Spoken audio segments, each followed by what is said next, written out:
이제 명의의 명강연 들어볼 텐데요. 오늘 박문석 교수님께서 준비한 강연의 주제는 뇌성마비의 이해입니다. 함께 청해 들어보겠습니다. 예. 그 뇌성마비라는 것은 이게 지금 제일 위에 있는 건 뇌고요. 가운데 있는 거는 이제 우리 척추 가운데 있는 그 척수라고 합니다. 그 신경계인데요. 그리고 맨 아래에 있는 거는 근육이고 이제 그걸 이제 전깃줄처럼 이어주는 게 이제 신경입니다. 위에 뇌에서부터 척수까지를 이제 중추신경계라고 하고 그 척수서부터 이제 전깃줄처럼 내려오는 신경을 우리가 말초신경계라고 합니다. 그래서 그 뇌성마비는 중추신경계의 질환이고요. 이게 중추신경계에 어떤 문제가 생기면 중추신경계에서 이제 신호가 내려갈 텐데 그 신호가 대개는 이제 아래쪽을 좀 억제하는 신호입니다. 그래서 아래에 있는 말초신경계에 우리 반사궁이 있는데 그걸로 인해서 우리가 경직성이라는 게 생겨요. 그 경직성을 억제하는 게 그 중추신경계의 역할이라고 하는 생각을 하면 되는데 그거에 문제가 생긴다고 보면 됩니다. 그래서 뇌성마비는 미숙한 뇌에서 생기는 미숙한 뇌라는 게 뇌가 좀 덜 자라는 걸 뜻하는 거죠. 그렇기 때문에 뇌가 미숙한 경우는 아이가 좀 빨리 태어나는 경우에 생깁니다. 그래서 주산기에 아이가 태어날 즈음에서 뇌에 손상이 생겼는데 그 손상은 그대로 가지고 있는 겁니다. 근데 그게 계속 잘못된 신호를 주기 때문에 운동과 자세 발달에 이제 문제가 생기는 어떤 신드롬을 뜻하게 돼요. 그렇지만 이제 뇌병변은 진행하지는 않지만 그 하지나 척추의 변형은 계속 진행을 할 수가 있습니다. 그래서 그런 치료가 필요하게 됩니다. 그래서 아까 말씀드렸듯이 뇌성마비의 뇌 손상은 미숙한 뇌에서 생기기 때문에 아이가 좀 빨리 태어난 아이들한테서 많이 생겨요. 그러니까 조산이라고 하죠. 조산이고 조산인 경우는 체중이 되게 적게 나가죠. 처음에 뭐 1000g, 뭐 1500g 뭐 이런 친구들이 꽤 있어요. 그래서 이렇게 이제 조산 같은 경우는 사실 우리 이제 의학이 발달하면서 옛날에는 조산이었던 친구들이 다 이제 사망을 하는 경우가 많았어요. 근데 이제 의학이 발달하면서 더욱더 더 생존율이 높아지기 시작했죠. 그러니까 이제 의학이 발달하면서 어떤 문제는 해결되지만 뇌성마비는 더 많아지죠. 그러니까 이제 어떤 문제는 또 다른 의학 문제를 또 야기하기도 합니다. 그래서 이거는 이제 호문큘러스라고 굉장히 유명한 그림 중에 하나입니다. 그러니까 뇌의 어떤 영역이 어떤 거를 담당하냐. 이게 사람 얼굴하고 팔하고 이렇게 그려져 있죠. 저 부분이 그 뇌의 그 부분이 그거를 담당하는 겁니다. 그래서 대부분은 뇌성마비 어머님들 아버지들은 백질연화증이라고 많이 얘기를 들으실 거예요. 백질연화증이면 저기 오른쪽에 빨갛게 되어 있는 부분이 파괴가 되는 건데 뇌성마비에 이제 특징적으로 많이 나타납니다. 그렇게 되면 지금 보시면 이렇게 전깃줄이 있는데 다리에서 이제 내려가는 전깃줄이 거기 빨간색에 걸려 있죠. 이게 이제 경직성 양측마비라고 하는데 이런 경우에는 다리를 주로 양다리에 문제가 생기는 경우가 많습니다. 근데 편마비 같은 경우는 좀 더 광범위해서 한쪽만 생기는 경우가 많고 그 연한 빨간색으로 보이죠. 이런 경우는 팔에도 이제 문제가 많이 생기고요. 그래서 편마비는 팔에 문제가 생기는 경우가 많고 양측마비, 경직성 양측마비는 다리에 문제가 생기는데 양쪽에 문제가 생긴다.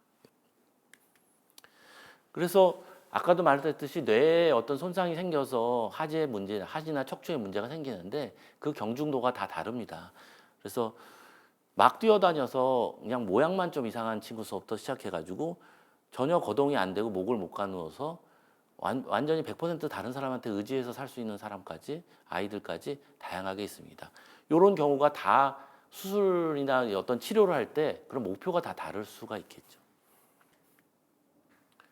그래서 이거는 1형 환자인데 아까 뭐 잘 걷고 아이가 약간 까치발하는 거 말고는 별 문제가 없습니다. 이거 뭐 이런 친구야 뭐 까치발만 없애주면 다른 친구들하고 사는 거하고 전혀 다르게 살 수가 있죠. 문제도 없고요. 그렇지만 이 친구도 이제 뇌성마비고요. 아무래도 이분은 걷는 거는 굉장히 잘 걸으시죠. 근데 이제 뛰는 거라든지 뭐 점프를 한다든지 그런 것들은 좀 안 되죠. 그래서 이런 분들은 아무래도 아까 친구보다는 좀 기능이 좀 떨어지고 좀 더 수술적 치료나 그런 것들을 더 요구하겠죠. 어떤 친구는 대부분 휠체어에서 생활하고 이제 재활 치료할 때만 잠깐 일어나 가지고 운동하는 친구들이 있어요. 이런 친구는 이제 4형 정도가 되는데 이럴 경우 막 무릎이 이제 구부러지고 완전히 이제 워커나 이런 것들을 누가 잡고 있지 않으면 혼자서는 어디 다니지는 못하고요. 대개 이제 전동 휠체어나 휠체어를 이용을 하게 됩니다. 그래서 뇌 손상이 있고 그거는 뭐 더 진행하지는 않아요. 근데 신호만 자꾸 잘못된 신호를 내려주는 거예요. 그래서 그 신호 때문에 자꾸 경직성이 생겨요. 뭐 자꾸 수축이 되는 거예요. 뻣뻣하게 수축이 되는데 그렇게 되면 그냥 그러면 상관은 없는, 그러면 그것만 어떻게 늘려주면 되는데 아이들은 잘하잖아요. 잘하니까 뼈가 이렇게 자랄 때 한쪽만 계속 잡아당기고 있으면 이렇게 휘어지거나 틀어지거나 하게 돼요. 그리고 근육도 계속 수축이 되면 잘 자라지를 못해요. 그러면 근육이 짧아지고 2차적으로 근육이 짧아지고 그리고 뼈가 틀어지고 뼈가 틀어지다 못해 뼈가 관절이 이렇게 빠지게 되는 거죠. 그래서 아까 5가지 치료를 말씀드렸는데 물론 더 여러 가지 문제가 있을 수 있습니다. 뭐 침 흘림이라든지 뭐 다른 뭐 경기도 같이 하는 친구가 있고 다른 치료가 다 필요한데 일단 정형외과에서 할 수 있는 치료는 요 아까 말씀드린 5가지입니다. 그래서 걷는 아이를 좀 더 잘 걷게 막 걸으려고 하는 아이를 좀 걸을 수 있게 해주는 보행 능력 향상을 위한 치료가 있고 그리고 고관절이 탈구됐을 경우 고관절을 통증이 심해지기 때문에 초반에는 없더라도 나중에 극심한 통증을 느끼게 됩니다. 그래서 고관절을 다시 넣어주는 수술을 할 수가 있고 척추 측만증이 있으면 제대로 앉기도 힘들 수가 있고 통증이 심해질 수가 있어요. 그럴 경우에 척추를 똑바르게 해주는 수술을 할 수 있고 아까 그 그림에 있던 편마비 환자들은 손의 기능이 중요한데 손의 기능이 잘 안 될 경우 손의 기능을 좋게 해줄 수 있고 또 활동이 떨어져서 골다공증 때문에 골절이 생겨 골다공증도 골절이 안 생기게 관리를 해야 되고 골절이 생긴 경우는 또 그거에 맞춰서 좀 치료를 해줘야 되게 됩니다. 그래서 이제 이 친구 같은 경우는 이 안짱걸음을 하는 친구고요. 무릎이 이제 뻣뻣하게 걷는다는 느낌도 이게 경직보행이라고 하는데요. 그래서 까치발하고 발을 안쪽으로 하고 까치발을 하고 있죠. 그래서 이런 친구들은 그 아까 말씀드렸듯이 보행 분석을 하고 엑스레이나 뭐 어떤 영상 검사도 하고 그리고 신체 검진을 통해서 어디 근육을 늘리고 어디 뼈를 맞춰줄 거다 이렇게 해가지고 여러 군데 모든 문제를 다 파악을 해가지고 수술은 하루에 한꺼번에 다 시행을 합니다. 그래서 이거를 1단계 다수준 수술이라고 여러 군데를 뭐 발목, 무릎, 뭐 엉덩이 뭐 이런 쪽을 한꺼번에 다 문제가 어디 있는 부분을 다 합쳐서 수술을 다 하고 해야 됩니다. 그렇기 때문에 이제 정확하게 파악하기 위해서 컴퓨터 분석도 하고 그렇게 돼요. 이제 수술하고 나면 이제 걷는 게 이제 많이 좋아지죠. 그래서 어떤 친구들은 굉장히 많이 좋아지는 친구도 있고, 근데 또 환자분들마다 조금씩 달라요. 그래서 그거는 저희가 다 또 맞춰서 수술하려고 노력을 합니다. 그래서 이렇게 수술이 잘 되면 좋죠. 저희.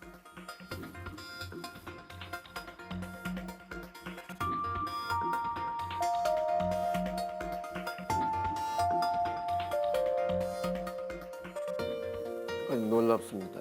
네. 결과가 아주 드라마틱하네요.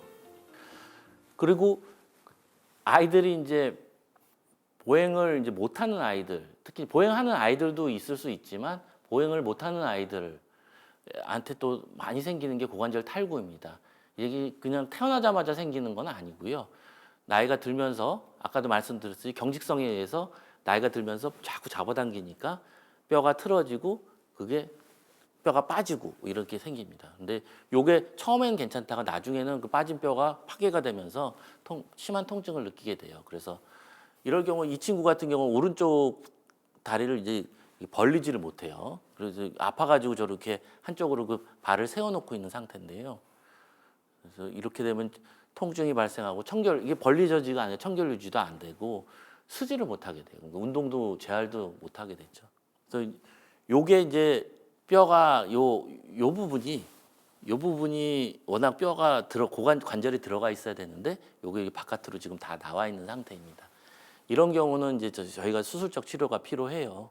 그래서 수술을 해가지고 그 뼈를 이제 넣어놓고 요게 안 빠지게 그렇게 계속 유지하는 게 중요합니다. 뇌성마비 자체, 그러니까 이 고관절 탈구로 수술했다고 해서 뇌성마비 자체가 없어지는 건 아니고 고관절만 정상화 시켜놓은 상태니까 그게 잘 유지되도록 노력을 하게 됩니다.